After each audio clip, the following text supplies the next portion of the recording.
Height है उन्हें sir, थोड़ा हाइट है, डोंट वरी, हाइट है।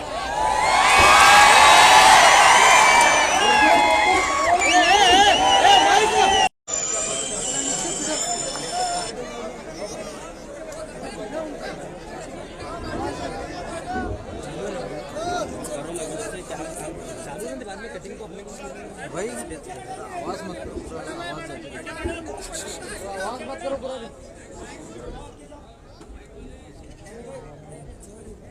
नहीं माइक मुंह के ऊपर आ गया।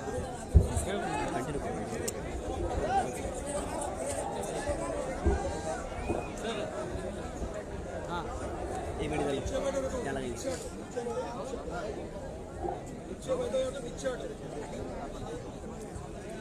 गड़बड़ नको गड़बड़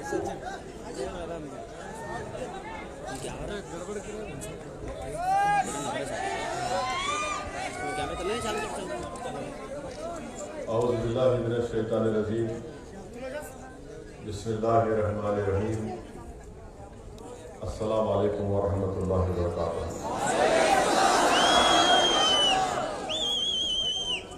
बसपा कल्याण के मजलिस इत्तेहादुल मुस्लिमीन के सदर मोहतरम जनाब सैयद अख्तर साहब, जिले गुलबर्गा के मजलिस इत्तेहादुल मुस्लिमीन के सदर मोहतरम जनाब अब्दुल रहीम साहब, बसपा कल्याण के असम्बली के ज़मीनी इंतखाबात के मजलिस इत्तेहादुल मुस्लिमीन के उम्मीदवार मोहतरम जनाब बाबा चौधरी साहब, शहनशीन पर तशरीफ फरमा गुलबर्गा नॉर्थ के मजलिस इत्तेहादुल मुस्लिमीन के उम्मीदवार मोहतरम जनाब इलियास बागवान साहब, अमीरुद्दीन चौधरी साहब, सोलापुर महाराष्ट्र के मजलिस इत्तेहादुल मुस्लिमीन के सदर मेरे भाई जनाब फारूक शारदी साहब, मजलिस इत्तेहादुल मुस्लिमीन के मरकजी ऑब्जर्वर साबिक़ा रुकने बल्दिया मोहतरम जनाब समद अब्दाद साहब, कर्नाटका के मजलिस इत्तेहादुल मुस्लिमीन के सदर मोअज़्ज़िज़ हाज़रीन इकराम, मेरे गयूर नौजवान साथियों, मैं आप तमाम का बेहद शुक्रिया अदा करता हूं कि आपने अपना कीमती वक्त निकाल कर आज के इस इंतखाबी जलसे में शिरकत की। दूसरी अहम बात मैं आपको बताना चाहूँगा कि इंशाअल्लाह ताला ये पहला जलसा है इस ज़िमनी असम्बली इंतखाबात का, और अल्लाह ने चाहा तो इंशाअल्लाह ताला मैं 12 तारीख को दोबारा बसपा कल्याण को आऊँगा।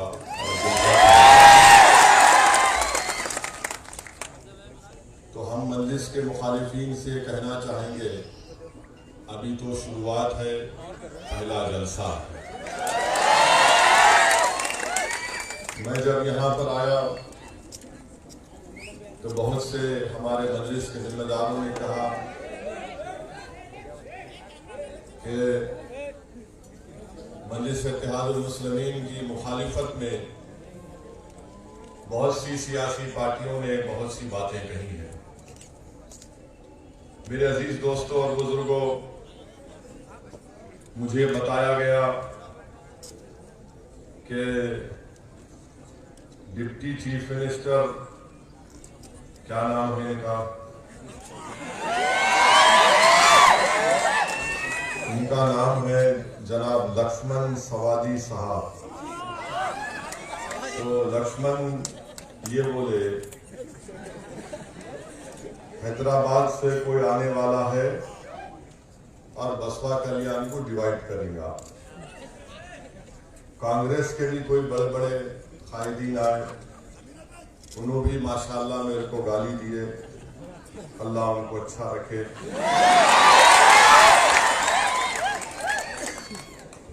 मैं कांग्रेस और बीजेपी के लोगों से बोलना चाहूंगा कि भाई साहब, मैं जानता हूं कि भारत में एक ही लैला है और उसका नाम असदुद्दीन ओवैसी है, और तुम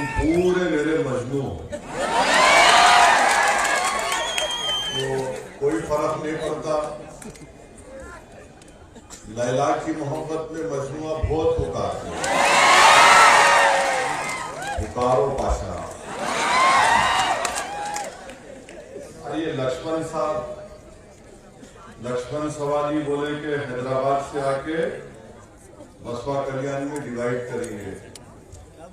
लक्ष्मण गारो क्या बोल रहे आप? मेरे को डिवाइड करने की जरूरत ही नहीं है, तुम खुद टूटने वाले हो इंशाअल्लाह। और मैं हैदराबाद से आया नहीं तो तुम्हारी पार्टी से मल्लिकार्जुन खड़े हो गए, लक्ष्मण ये बात कर रहे, अर्जुन इनके खिलाफ खड़ा हो है। लक्ष्मण एक बात बोल रहे, अर्जुन एक बात बोल रहा। कर्नाटका के चीफ मिनिस्टर का नाम क्या है? येदियुरप्पा। उनके खिलाफ उनका मिनिस्टर गवर्नर के पास जाके, क्या नाम है मिनिस्टर का? ईश्वरप्पा। येदियुरप्पा ईश्वरप्पा जाकर गवर्नर को बोल रहे, इन्हों मेरे को कुछ नहीं दे रहे, इन्हों खुद अपने ऑफिस में बैठ के 650 करोड़ का सैंक्शन कर दिए। ये अदा हो गई।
खामोश हो जाओ।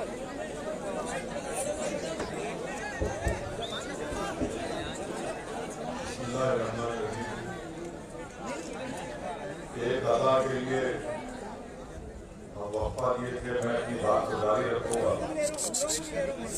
मैं आपके सामने अर्ज कर रहा था कि मजलिस इत्तेहादुल मुस्लिमीन के ऐलान के बाद कि हम बसवा कल्याण के ज़मीनी इंतखाबात में लड़ेंगे, अल्लाह के फजलो करम से दूल्हे भाई के आने से पहले बारात का जिक्र शुरू हो गया। मैं बीजेपी के लोगों से पूछ रहा हूं, भाई साहब, ये ईश्वरप्पा येदुरप्पा का झगड़ा कैसे हुआ? मेरे नाम पे हुआ या 650 करोड़ के सैंक्शन पे हुआ? इन दोनों को मलाई नहीं मिली तो मेरे तरफ देख रहे। आप खुद देख लीजिए, बीजेपी में खुद अल्लाह के फजलो करम से माशाअल्लाह झगड़े शुरू हो गए। लक्ष्मण एक बोल रहे, अर्जुन एक बोल रहे। तो ये अच्छी बात है ना, ऐसा ही होगा, क्योंकि इनके हम एक नमाज के लिए रुके तो मैं अपनी बात को जारी रखूंगा। तो ये हो गया। अब दूसरी बात, कांग्रेस के लोग गाली दिया कि अच्छा है भाई, ऐसा है ना, इंसान क्या फितरत जैसी रहती, उन्हें वैसी जबान से बात करता, जैसा दिमाग में रहा गाली तो गाली देता हूं। अब जैसा यूपी के चीफ मिनिस्टर, उन्होंने माइक सामने था तो लफ्ज सी बोल दिए होंगे, हम उर्दू में चीन से बोलते ना, वो सी बोलते, वो उनकी काबिलियत है। तो कांग्रेस के भी लोगों की जो काबिलियत रहती, दिमाग में जो भरा हुआ रहता ना गंदगी, उसको कुछ भी बोल रहा वो जबान पे निकल जाती। अब मैं तो नहीं बोल सकता, मैं ट्विंकल ट्विंकल थोड़ा पढ़ा हुआ हूं तो वो बात बोल रही है। मैं कांग्रेस के लोगों से पूछ रहा हूं, भाई साहब, आप मेरे बारे में जिक्र कर रहे, बहुत अच्छा है, क्योंकि आपको पूरे भारत में एक ही मर्द नजर आता। मेरे सवाल का जवाब दो आप। 2018 में असेंबली का इलेक्शन हुआ था, कांग्रेस के 13 एमएलए बीजेपी में कपड़े उतार के भाग गए। मैंने कांग्रेस के कपड़े उतारे, पूरे नहीं उतारे। 13 के 13 भागे 3-13 हो गए, वो ना मेरे से पूछ के गए थे। 13 के 13 भाग गए। अरे तुम्हारी दीवार कूद के येदुरप्पा की तरफ भाग, तुम्हें अच्छा है बोल के, मगर इनको येदुरप्पा कुछ नहीं बोल सकते हो। असदुद्दीन ओवैसी को आंखा दिखा रहे, अरे वहां आंख दिखा, वहां बोले तो उनको डर क्या है, क्या है कि उन्हें कुछ नहीं, अच्छा ठीक, क्या है कि वहां कुछ बोले तो वहां कुछ फाइल खोलते शायद हमारी, तो हमारे को बोलो भाई साहब, तुम्हारी इतनी फाइल मेरे में है, तुम्हारा पूरा रिकॉर्ड मेरे पास है, अभी खाली स्टार्ट कर रहा हूं। 13 कांग्रेस के एमएलए जीत के बीजेपी में चले गए। अब इसके बारे में कोई बात नहीं करते। और फिर कांग्रेस पार्टी में भी 2 ग्रुप है, इन्हों आके बोल रहे कांग्रेस, इन्हों आके वोट डिवाइड कर रहे, इन्हों बी टीम है, फुला है, ये है। एक बात तो सच है, कांग्रेस में भी 2 ग्रुप है, डीके का, एक सिद्धरामैया का, है नहीं? खुली बात है, एक डीके का ग्रुप का, एक सिद्धरामैया ग्रुप का। अब ये डीके के ग्रुप वाले, सिद्धरामैया ग्रुप वाले, ये दोनों की लड़ाई चल रही, ये भी अच्छा है, वेरी गुड। हमारे पीछे तो नहीं पड़ते, तुम लड़ते रहो, अल्लाह करे तुम्हारी और खलीज बढ़ते जाए, अल्लाह करे कि लक्ष्मण और अर्जुन में और दूरियां पैदा हो, अल्लाह करे कि येदुरप्पा और ईश्वरप्पा में और दूरियां पैदा हो, अल्लाह करे कि दोनों खत्म हो जाए सियासी तौर पर। आप आमीन को बोल सकते हैं, बोलो, इसमें कोई तकलीफ नहीं है, कोई अनपार्लियामेंट्री नहीं है, दुआ कर रहे हैं हम लोग। याद रखो, आप एक एक बात मेरे बारे में बोलेंगे आप एक उंगली उठाएंगे, मैं 10 उंगलियां तुम्हारे तरफ दिखाऊंगा इंशाअल्लाह। अब जेडीएस पे आ जाइए। जेडीएस इनके 3 भाग गए येदुरप्पा के पास, बोले नहीं पसंद नहीं हमको कुमारस्वामी, उधर भाग। तीनों के 3 भाग गए। अरे तुम्हारे को चीफ मिनिस्टर क्यों बने, तुम्हारे को छोड़ के भाग गए, मेरे को पूछ के गए, या मैं उनको कल्याणी बिरयानी खिलाया था वहां जाओ, गए 3 गए। अब उसका जिम्मेदार कौन? अरे हर चीज का, अरे अगर कुछ भी कल कल्याण बसपा कल्याण में अगर मुर्गी बांग में भी सुबह 4 बजे नहीं शेरवानी गई होंगी यहां से, भैंस दूध नहीं दी, नहीं यहां से कुछ बोले होंगे, मंदिर वाले गए होंगे, बाबा चौधरी गया होगा यहां से। यानी हद हो गई गुरूर तकब्बुर की कि हर चीज कुछ भी हो नहीं जिम्मेदार।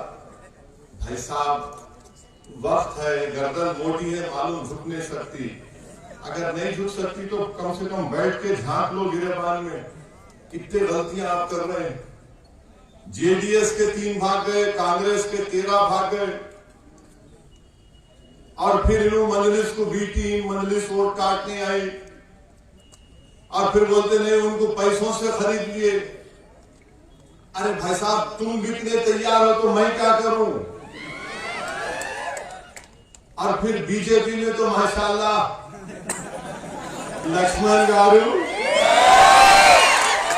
हैदराबाद से आ रहे, डिवाइड कर रहे बसपा कल्याण को। सीडी देखे क्या? सीडी मालूम ना सीडी कहां है? तू देखना नहीं है, गंदगी है उसमें, आंख का गुनाह भी होता नहीं देखना, मगर सीडी है। लक्ष्मण गारू तुम देख के बोले होंगे। हाँ, अब ये सब ये हमारे पीछे असल हिस्सा क्या है, तकलीफ क्या है, मैं आपको बोलता हूं। तकलीफ ये है कि मजलिस इत्तेहादुल मुस्लिमीन का इलेक्शन लड़ना इनके लिए बड़ा तकलीफ दे है। वो हरगिज ये नहीं चाहते कि बसपा कल्याण में गरीब और मजलूम आवाम की एक लीडरशिप बने। ये हरगिज बर्दाश्त नहीं कर सकते कांग्रेस बीजेपी जेडीएस वाले। इनको डर इस बात का हमेशा, ये मजलिस वाले जहां भी जाते लीडरशिप को बनाते, और हमारा काम भी यही है कि जमीन से एक लीडर बने, क्योंकि ना आसमान से कोई जमीन आने वाला है, ना कोई जमीन से निकलकर कोई लीडर आने वाला है। लीडर आपके दरमियान में ही कोई बनेगा, और वो बनेगा इंशाअल्लाह ताला। बसपा कल्याण में आपकी क़यादत बनेगी इंशाअल्लाह ताला, और वो आपको बनाना है।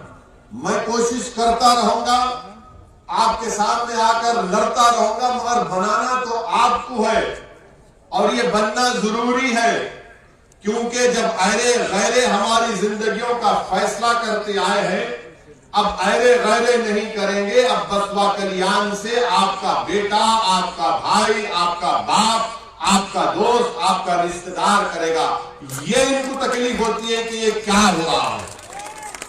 इनका मामला यह है कांग्रेस का, जेडीएस का, बीजेपी का, कि इनको कभी भी इनकी लीडरशिप बनने मत दो। इनको मोहताज बना के रखो, हमारा इनको मोहताज बना के रखो, इनको हमारा डर इनके दिलों में बिठा।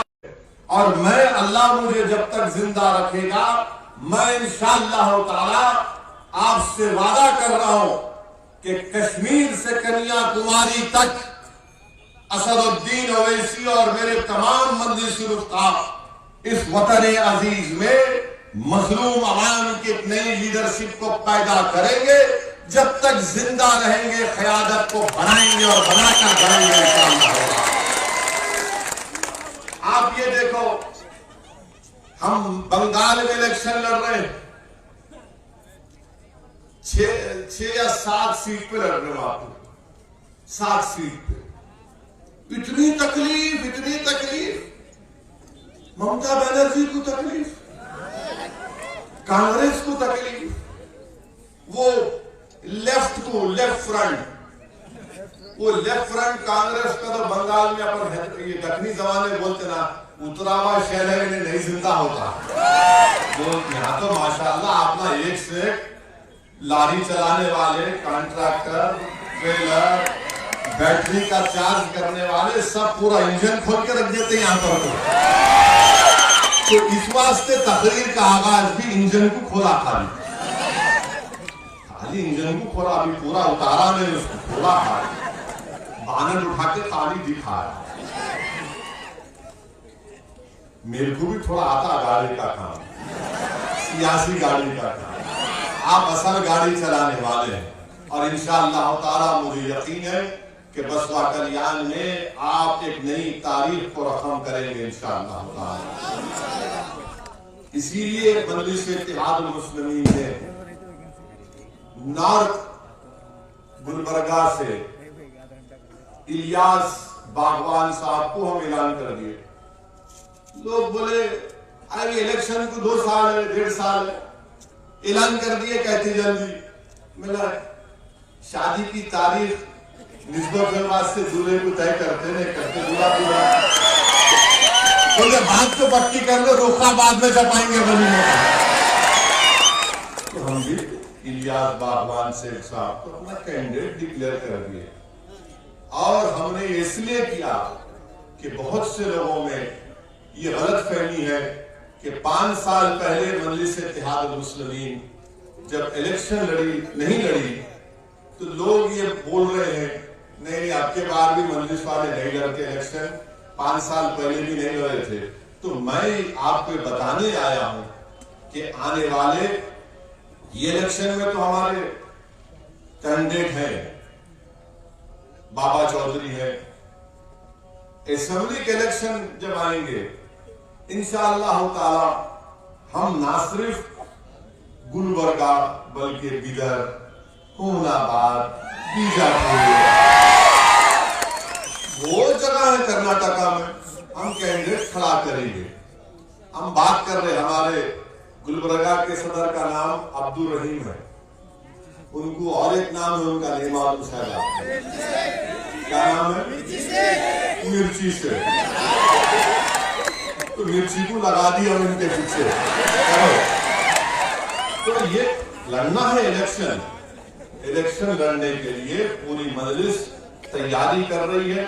उस्मान गनी अभी तकरीर सुने आप, कन्नड़ा जबान में ऐसा पानी कैसा बोलते हो, तड़ातर। उस्मान गनी साहब अभी मेरे को बोल रहे थे साहब हुबली को जाना है, हुबली के मुफ्ती साहब, हुबली के काजी साहब आए थे हैदराबाद, बोले आप आइए। अब मेरी कोशिश है कि इंशाअल्लाह ताला कि वहां जाऊं। मैं वादा किया था कि रमजान से पहले आऊंगा, मगर यहाँ का ज़िमनी इंतखाबात आ गए, बंगाल के इलेक्शन में भी जाना है। इंशाअल्लाह ताला मजलिस इत्तेहादुल मुस्लिमीन हाँ कोशिश करेंगे उस्मान गनी साहब। तो ये मजलिस इत्तेहादुल मुस्लिमीन का कर्नाटका के ताल्लुक से प्रोग्राम है। बिदर में बल्दिया के इलेक्शन हो रहे, हम भी लड़ रहे हैं, वहां पे लड़ेंगे। लड़ने से क्या तकलीफ है? और इंशाअल्लाह ताला बिदर में सबसे ज्यादा कॉर्पोरेटर मजलिस के जीत के आएंगे इंशाअल्लाह, इसलिए कि माशाअल्लाह से वहां पे कांग्रेस है, उन्हें भी हमारा मजनू है। एक मासूम औरत को ले जाकर सेडेशन का चार्ज लगा के जेल में डाल दिए। ये कांग्रेस वालों को तौफीक नहीं हुई जेल में जाके उससे मिलने की। मेरे को वहां बिदर से वहां के एक ज़ईफ एक कोई बुजुर्ग फोन करके बोले असदुद्दीन ओवैसी साहब, क्या आप लोग इतने कमजोर हो गए कि हमारी बहन को जेल में डाल दिया गया और कोई हिम्मत नहीं है कम से कम आके जेल में मिलने की? मुझे बड़ी तकलीफ हुई और मुझे उनकी बात सही भी लगी। बाज़ वक्त सच बोलने से इंसान के अना को तकलीफ होती है, मगर उस इंसान को मालूम होता है कि सच्चाई है। मैं दिल्ली से सुबह फ्लाइट लेके आया और सीधा बिदर के जेल को गया और जाकर हमारी उस बहन से और उनसे मुलाकात किया। तो ये सब चीजें इनको पसंद नहीं आती, इनको यही तकलीफ है। अब कांग्रेस वालों का एक और मसला है, उनके बहुत बड़े लीडर है, उनका नाम ले सकता हूं, उन्होंने हार गए अमेठी में हार के उन्होंने वायनाड केरला में लड़े। अब कर्नाटका का केरला का इलेक्शन हो रहा, इलेक्शन में उन्होंने क्या कर रहे, समंदर में कूद के तीर रहे। क्या बात है, आप बताइए। अगर मैं यहाँ पर बसपा कल्याण आके बोलूंगा चौधरी साहब रहे कि बड़ी बॉली कहां, बोले डाइव मार के निकल तो बताओ। चौधरी साहब बोलते इन्हें का बेरकू डुबाने को आया। ये हाल है इनका, ये हाल है। इन पे क्या भरोसा कर सकते। कांग्रेस पार्टी को अगर आप वोट देंगे तो याद रखिए वो फिर कपड़े उतार के येदुरप्पा का भाग जाने वाले। मैं लिख के दे रहा हूं आपको, 13 तो भाग गए और येदुरप्पा ऐसा बैठे हुए, आजा मैं तेरे को बनाता हूं। क्या बनाता नहीं मालूम, कितनों को बनाते नहीं मालूम हो। तो ये कांग्रेस पार्टी का ये हाल हो चुका है। अब जेडीएस का मामला ऐसा है कि उन्होंने बेचारे अब एक के बाद उनके विकटा गिरते जा रहे हैं और नहीं होने वाला। इसीलिए मेरी आपसे गुजारिश है कि 17 अप्रैल के दिन आप मुत्तहदा तौर पर बेखौफ होकर आप मजलिस इत्तेहाद मुस्लिमीन के उम्मीदवार के हक में वोट दीजिए। बसपा कल्याण के बहुत से मसाइल हैं। बसपा कल्याण के ट्रेन है नहीं है ट्रेन की आवाज सुनते नहीं है बिल्कुल नहीं है। कब से नहीं है? हाँ, अब्बा के जमाने से नहीं है, दादा के जमाने से नहीं है, दादा के जमाने से अभी भी वोट देते। अब ट्रेन होना ना, तो ट्रेन होना तो एक अच्छे इंजन के ड्राइवर को चुनना। बाबा चौधरी है, कोई बात ही नहीं करता। इन आ रहे, शेरवानी आ रहा, तोड़ने को आ रहा, भड़काऊ भाषण देगा, लड़ाई का। ट्रेन की बात करो, ट्रेन की बात कोई करते नहीं। अच्छा, बीजेपी 6.5 साल से दिल्ली में विद्रोह है। मैंने प्राइम मिनिस्टर मोदी जी है, ये बिदर डिस्ट्रिक्ट में 2 बार एमपी हो गए।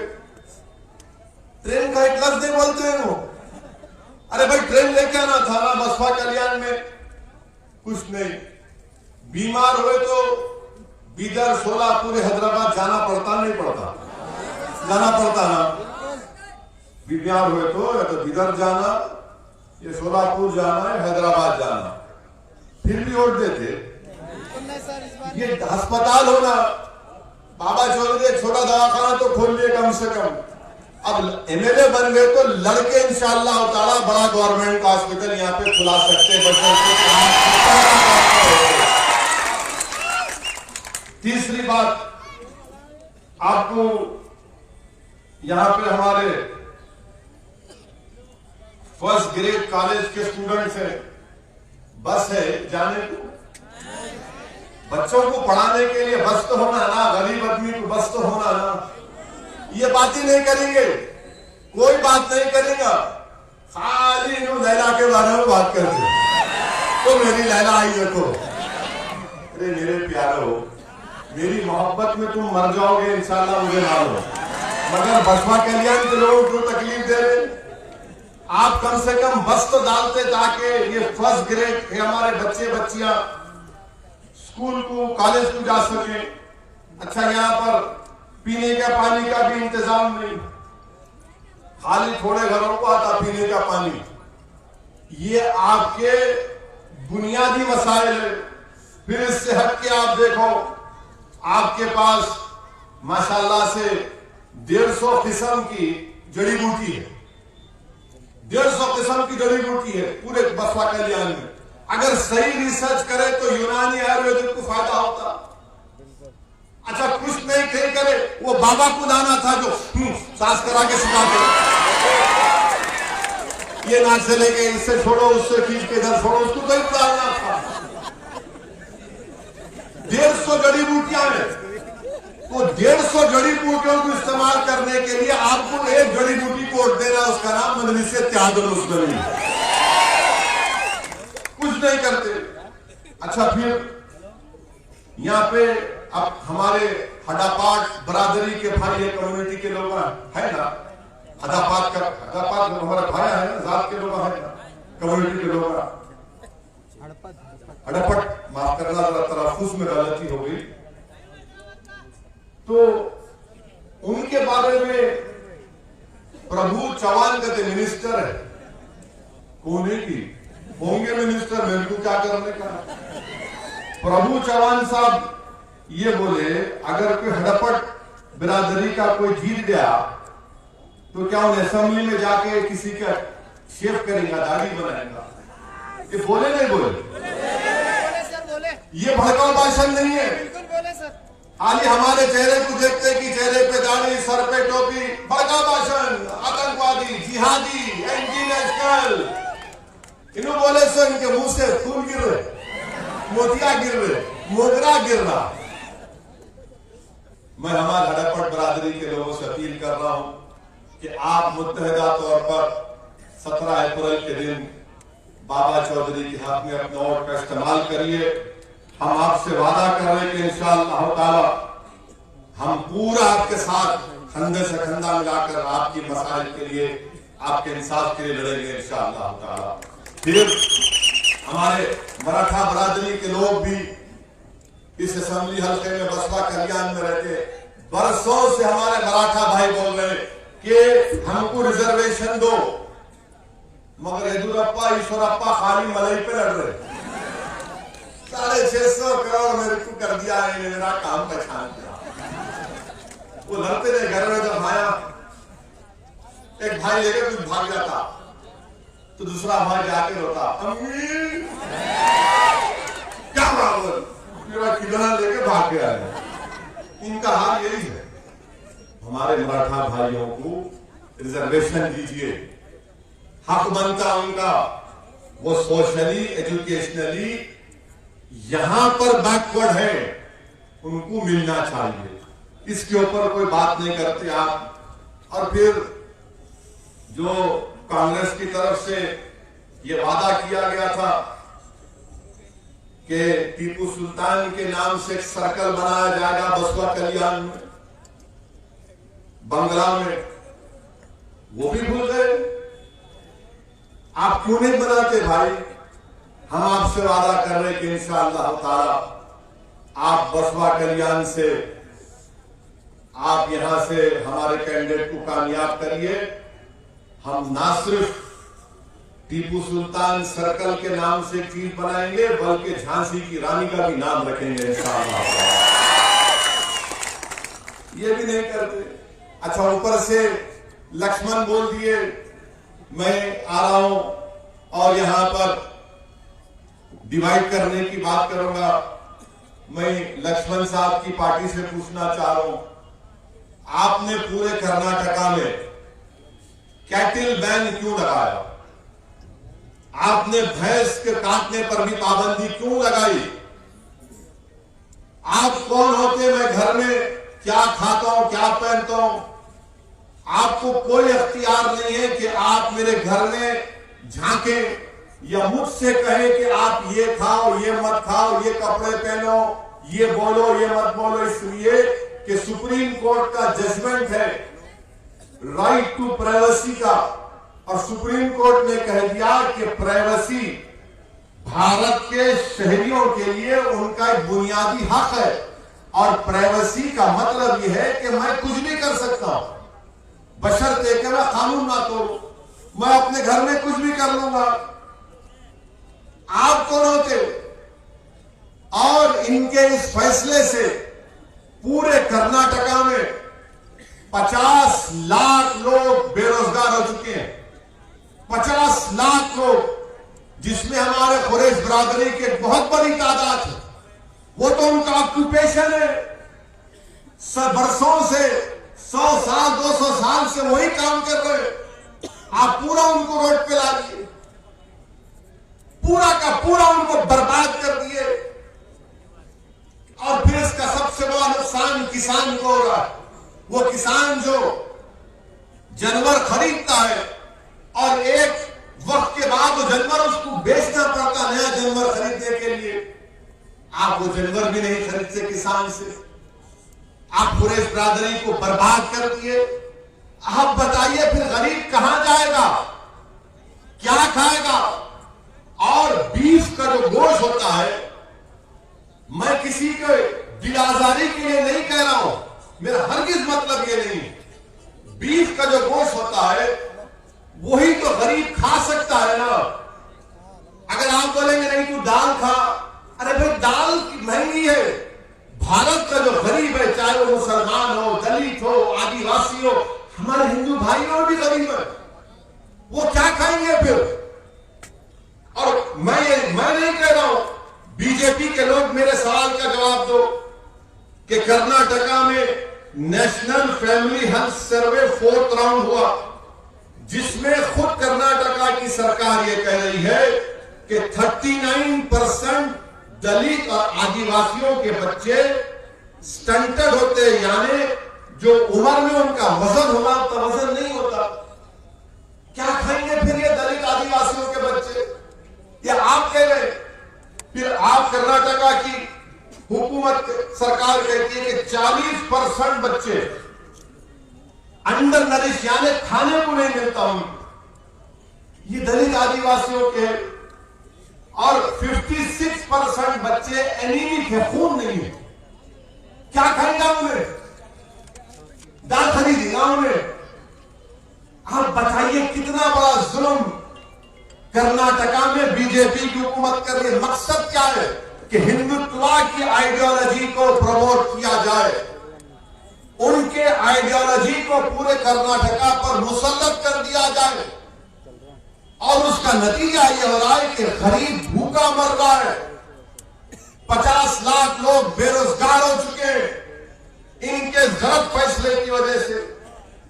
इसलिए आपको मैं अपील कर रहा हूं कि हिंदुत्व की इस आइडियोलॉजी को जो बीजेपी दिल्ली से बैठकर या बेंगलुरु से बैठकर पूरे कर्नाटका में उसको मुसल्लत कर रही है, उस हिंदुत्व की आइडियोलॉजी को शिकस्त देने के लिए मैं उन तमाम बसवा कल्याण के लोगों से अपील कर रहा हूं जो भारत के प्लुरलिज्म को, भाईचारा को, भारत की मोहब्बत को जानते हैं, वो मुत्तहदा तौर पर 17 तारीख के दिन मजलिस के हक में अपने वोट का इस्तेमाल करें, ताकि बीजेपी को एक पैगाम पहुंच सके कि तुम्हारे इस गलत फैसले से लोग बेरोजगार भी हो रहे हैं और गरीब के घर में लोग भूखे सो रहे हैं।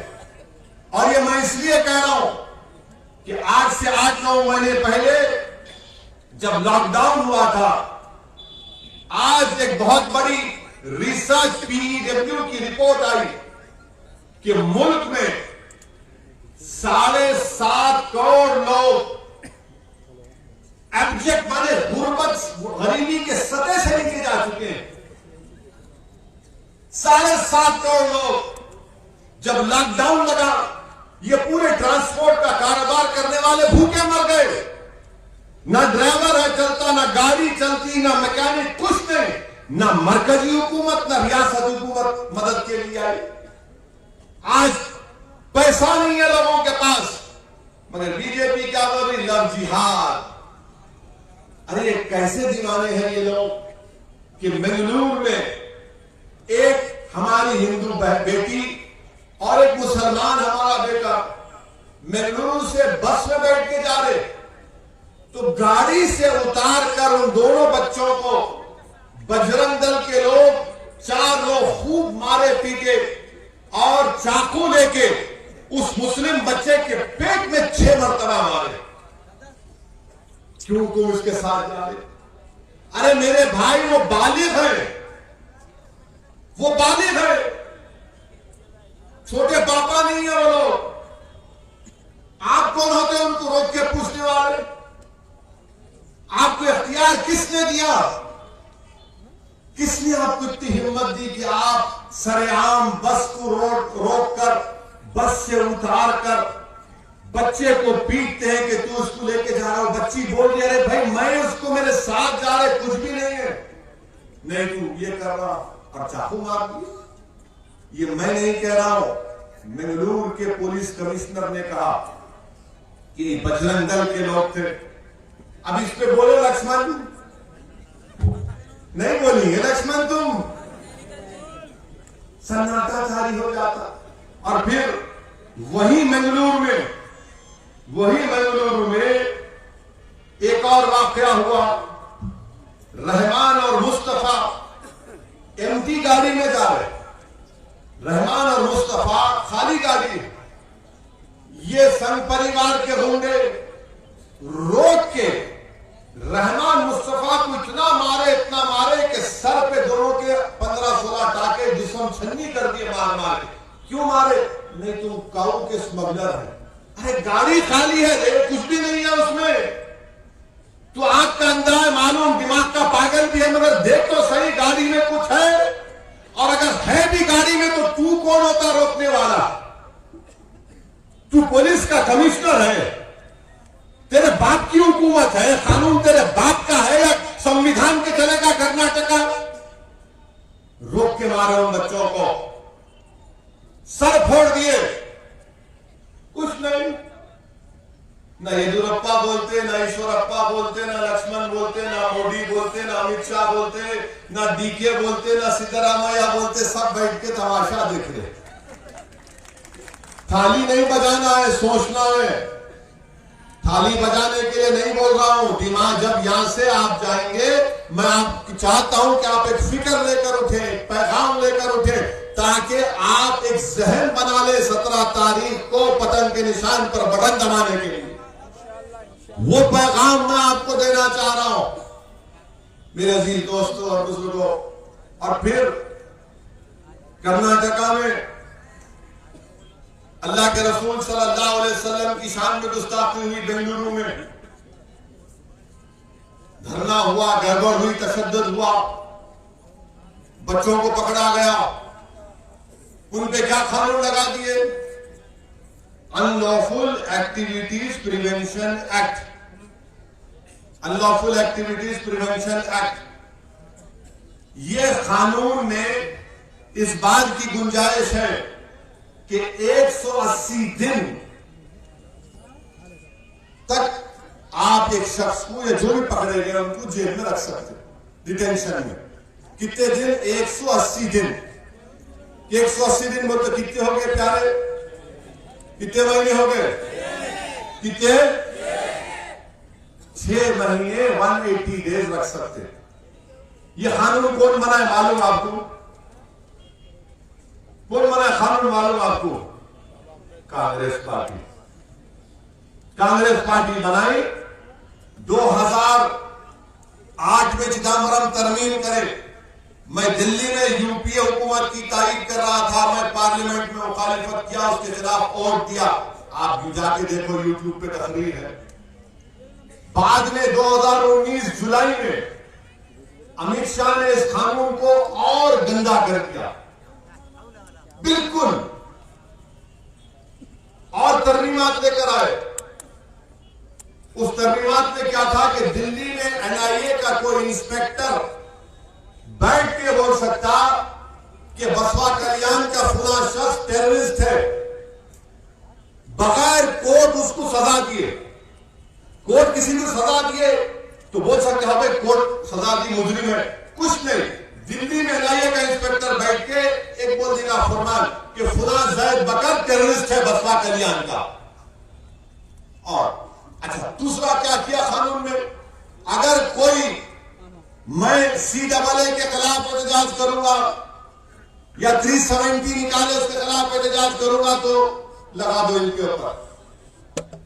ये जब कानून पार्लियामेंट में पास हो रहा था, मजलिस इत्तेहादुल मुस्लिमीन की तरफ से मैं और हमारे साथी इम्तियाज जलील साहब इसकी मुखालिफत करे, इसके खिलाफ वोट दिए।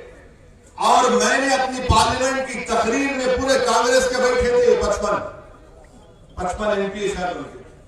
मैंने कहा कि ये तुम लोगों की गलती है, तुमने ये कानून बना, आज तुम यहां पर मोदी अमित शाह की तारीफ कर रहे हो। मैंने पार्लियामेंट में कहा कि अल्लाह ने चाहा तो इंशाअल्लाह ताला तुम्हारे बड़े बड़े लीडर 1-1 साल, 2-2 साल, 4-4 साल जेल में जब सड़ के आएंगे तो उनको गरीबों की तकलीफ मालूम होगी। तो पूरे कांग्रेस वाले खड़े हो गए, तो ऐसा बोले हमारे को, क्यों बोले हमको? बोला क्यों, तुम क्या दूध के धुले में, तुमको नहीं बोल सकते। वही कानून पार्लियामेंट में कांग्रेस अमित शाह की तारीफ करी। पार्लियामेंट में कांग्रेस पार्टी अमित शाह के इस कानून को गंदा बना दिया गया, स्ट्रिंजेंट बना दिया गया, जो अंग्रेजी का लफ्ज है, उसकी कांग्रेस तारीफ करी। आज वही कानून की बुनियाद पर बेंगलुरु के बच्चे जेल में सड़ रहे हैं। मैं तशद्दुद की तारीफ नहीं कर रहा हूं, मगर यूएपीए लगा दिया, कांग्रेस पार्टी सपोर्ट की, तो मालूम हुआ कि दिल्ली में दोनों राम और श्याम की जोड़ी है। और बसपा कल्याण में आते हैं, शेरवानी बोलते हुए बोलता ये बोलता बी टीम। आप क्यों सपोर्ट किए बताओ ना? राज्यसभा में आपने क्यों तारीफ की? वही यूएपीए का कानून इतना गंदा कानून है, बेल भी नहीं मिलती उसमें। यानी बेल अगर मिल रहा है तो कोर्ट को, मैं अगर वकील हूं तो कोर्ट को बताना पड़ता है कि आप, अगर ये बच्चा मुजरिम है, केस होगा उस पर, तो कोर्ट को मुतमईन करना पड़ता है कि इसके ऊपर कोई केस नहीं लग सकता। बेल में नहीं होता ये, मगर ये कानून बना दिए। कौन बना है? राहुल गांधी और अमित शाह मिलकर बनाए, और गाली हमको देते, हम उसकी मुखालिफत किए। ये कांग्रेस पार्टी का असूल है मेरे भाई, ये बीजेपी का असली चेहरा आपके सामने है।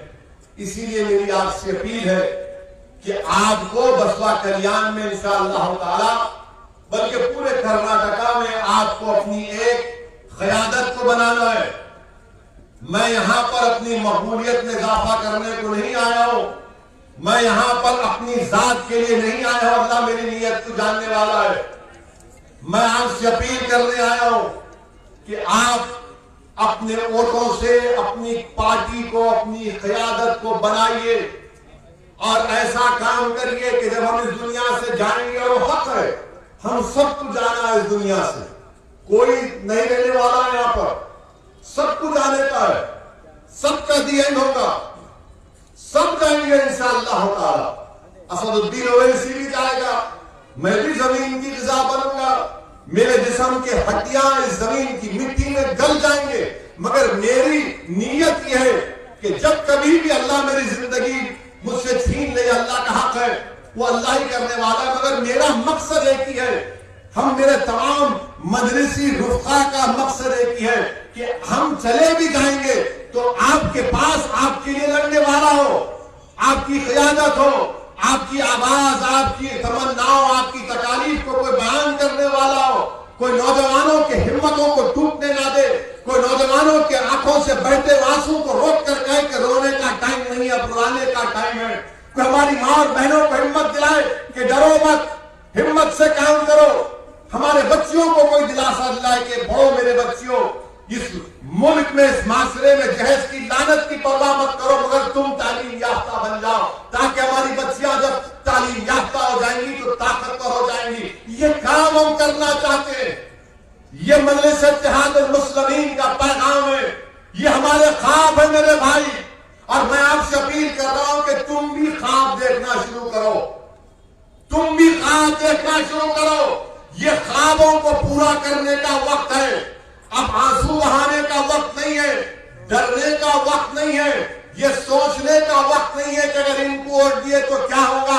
अरे क्या होगा मेरे भाई, मेरे बुजुर्गों, लोग आकर इस जलसे के बाद आपसे बोलेंगे कि असदुद्दीन ओवैसी फिरका परस्त है, मजलिस सेकुलरिज्म को कमजोर करना चाहती है। मैं इनसे एक ही बात पूछना चाह रहा हूं, कहां है इंसानियत? जब एक 13 साल का बच्चा किसी मंदिर में जाकर पानी पीता है तो उसको गिरा गिरा कर मारते आप। 13 साल का प्यासा पानी पीने गया। ये इंसानियत है? ये सेकुलरिज्म है? बताओ फिर क्या है ये? पीरू खान को रोड पे गिरा गिरा कर मारते हैं, 1 लाख को मारते हैं।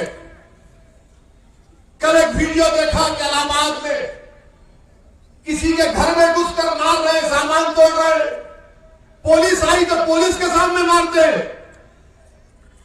मैं इसीलिए लोगों से चिढ़ता हूं। मैं इनसे जब मेरे से बात करते सेकुलरिज्म की, मैं कहता हूं मैं उस सेकुलरिज्म को मानता हूं जो संविधान में बाबा साहब अम्बेडकर ने बनाया था। मैं तुम्हारे ढकोसले सेकुलरिज्म को नहीं मानता।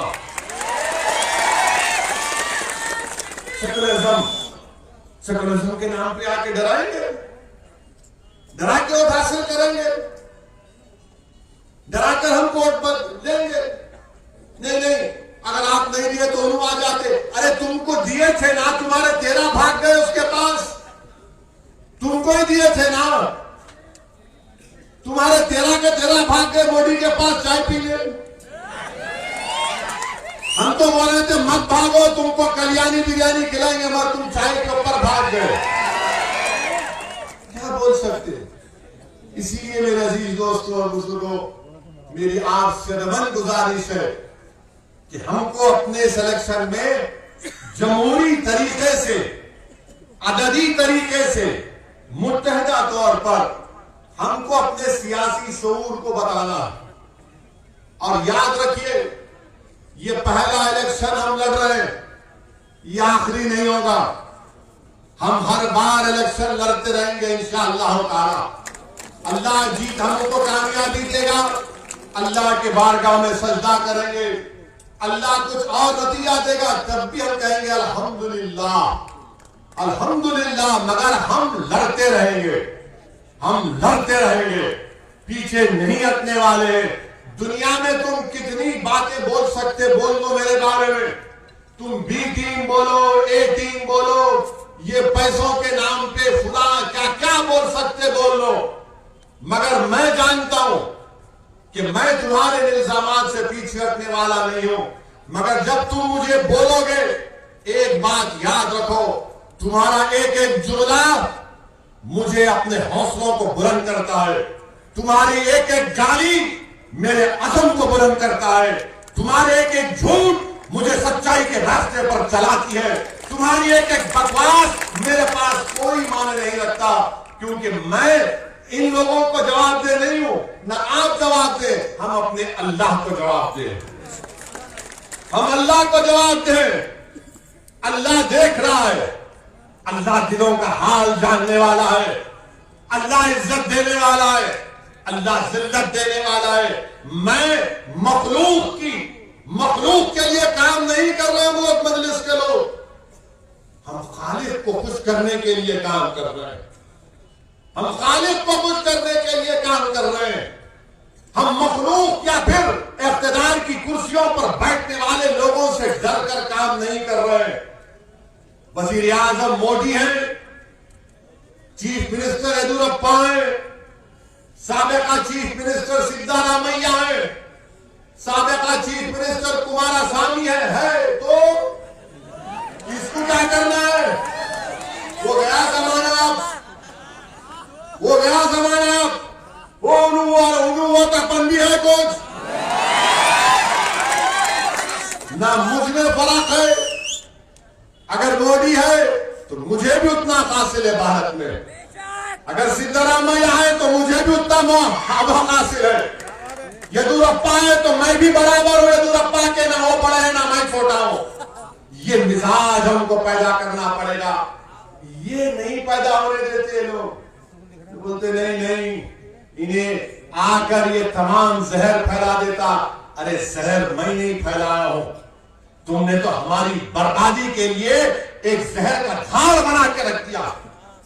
तुमने जहर का झाड़ बना दिया और तुम हमको जहर दे रहे हो। तुम हमको जहर दे देकर कमजोर करती हो। बताओ कितने बच्चे स्कूल में पढ़ते, कितने स्कूल है, कितने अस्पताल है, कितने बेरोजगार हैं, कितने गरीब हैं, कितने जेलों में हैं। कौन है इसका जिम्मेदार? कोई आपके पूछने वाला नहीं है। ये सिर्फ आपकी रियासत तक नहीं, हर जगह ऐसी। इसीलिए मैं आपसे अपील कर रहा हूं कि हमारी लड़ाई किसी एक मुसलमान हिंदू के लड़ाने की लड़ाई नहीं है, ये गरीब मजलूम अवाम के इंसाफ की लड़ाई है, ये दलितों के हुकूक की लड़ाई है, ये हमारे आदिवासी भाइयों के उन पे जुल्म जो रहा है उसको रोकने की लड़ाई। और मेरे अजीज दोस्तों और बुजुर्गों, हमारे वतन अजीज में अजीब माहौल। जब लॉकडाउन नहीं करना, हमारे वजीर आजम 8 बजे आ गए। 8 बजे आ गए थे। कब आए थे? मार्च में, याद है? पिछले साल मार्च में बोले मैं 8 बजे आ रहा हूं। मेरे को बीजेपी के लोग बोले क्या दिखता आपको? मिला बाबू 2000 तो व्यक्त नहीं हो जा रहे। 8 बजे आए, आके बोले भाइयों बहनों 12 बजे से लॉकडाउन। आप अंदाजा लगाइए कि कैसे वजीर आजम है। 137 करोड़ का देश, आप 4 घंटे में बोल रहे सब बंद। हमारा बसवा कल्याण का बच्चा महाराष्ट्र में गाड़ी चला तो कहीं तमिलनाडु में चला, बंद, कोई नहीं चलता। क्योंकि बादशाह सलामत के दिमाग में आ गई बात, मैं इस करवट पे उठा, दिमाग में आ क्या नंबर लगाओ? 8। सिंगापुर जो है हैदराबाद से थोड़ा बड़ा, उन्होंने वहां पे लॉकडाउन के लिए मेरे ख्याल से 2 हफ्ते से ज्यादा का वक्त दिए। बोले हम इतने दिन के बाद बंद कर रहे, तैयारी कर लो। हमारे वजीर आजम दिल्ली के बादशाह बोले 4 घंटे में बंद। अच्छा वो हो गया। फिर याद है ना आपको कोरोना कैसा कम होता? ताली बजाओ, ताली बजाओ, ऐसी लगा इनके भक्ता। अरे बीमारी का आवाज से भागती, ताली बजाओ, पूरा शुरू हो गए। मोदी जी बोल, क्या बैंक कंपनी है? अरे लगा कैसा कम होता रे? नहीं बोल दिया ना उन्होंने। फिर उन्होंने बोला दिया जलाओ, पूरे दिया। अरे बीमारी का इलाज ऐसा नहीं होता, मगर कुछ नहीं करे, सब कुछ अब तो भाग गया। उन्हें नहीं भागा, उन्हें आज भी है, उन्हें आज भी कोरोना है। 1.5 लाख से ज्यादा लोगों की मौत हमारे मुल्क में कोरोना से हो गई।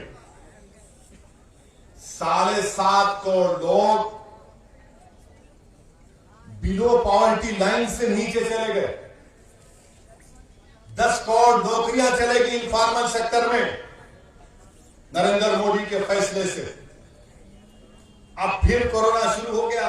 जब तो खूब ताजा मजा, देखो मोदी जी बोले थे कोरोना जब खत्म हुआ था, खत्म क्या कम हो गए थे केसेस, 1000 10,000 हो गए थे। अब अचानक क्या हो रहा? 1 लाख के ऊपर पूरे मुल्क में केसेस हो रहे। अब बजाओ थाली, बजाओ, सुनो जाओ, टन आ जाओ मोदी जी। कुछ नहीं बोल रहे हो, कुछ नहीं बोल रहे। आप बताइए कैसा होगा? मेरी आपसे कि कोरोना बुजुर्गों से अपील कर रहा हूं कि आपकी जान बचाना बेहद जरूरी है। हम हमारे बुजुर्गों को देखें तो एक हिम्मत आती है उनमें। अरे अब्बा बैठे हुए हैं भाई, ज़ईफ होगा बाप, ज़ईफ होगी माँ, मगर अगर तख्त पे अम्मा बैठी हुई है पान खाते हुए और बाप कुर्सी पे बैठा है तो कलेजे को ठंडक पहुंचती। अरे ये हमारे लिए एक कीमती चीज है। इसीलिए हमारे बुजुर्गों से अपील कर रहा हूं, जरा इंजेक्शन ले लो, पहला एक वैक्सीन ले लो, उसके बाद एक 6 हफ्ते के बाद दूसरा ले लो। वैक्सीन लिए तो भी आता कोविड, मगर जान नहीं जाती, जान नहीं जाती आपकी। मगर वैक्सीन लो, जरा मास्क लगाइए और थोड़ा एहतियात करिए। और बुखार आया तो फौरन डॉक्टर के पास जाके बताना। हमारा मामला क्या है? अरे नहीं भाई, खाए 1 दिन 2 दिन में कम हो जाता, नहीं होता कम में।